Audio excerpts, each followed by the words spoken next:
સો હવે જે upcoming photographers છે, જે યંગ છે, જેને આમાં ઇન્ટરેસ્ટ છે, તો now being into this field from such a long time, તમે એ લોકોને શું સજેસ્ટ કરશો? એ લોકોએ પોતાનું ચાલુ કરવું જોઈએ કે તમારી જેવી ફર્મ છે હુઝ ઓલરેડી સેટ એને પહેલાં ઇન્ટર્ન લેવું જોઈએ કે એ લોકોએ જોઈન કરવું જોઈએ? What you suggest? એટલે જેટલા અપકમિંગ ફોટોગ્રાફર છે ને એના માટે ફર્સ્ટ ઓફ ઓલ કોંગ્રેચ્યુલેશન, એને આવવું જ જોઈએ.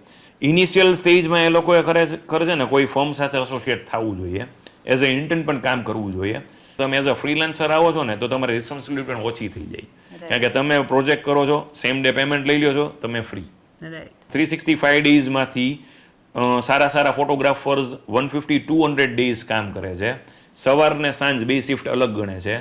તો એવરેજ કોસ્ટ તમે એ લોકો જે અમે પે કરીએ છીએ 10,000 to 15,000 છે, અને એ 200 દિવસ એટલે કે 200 ઇવેન્ટનું કામ કરે તો 30 lakhs they are earning from just single camera without any responsibility. Right. So upcoming photographer માટે આ વસ્તુ બહુ સારી છે અને આવવું જ જોઈએ.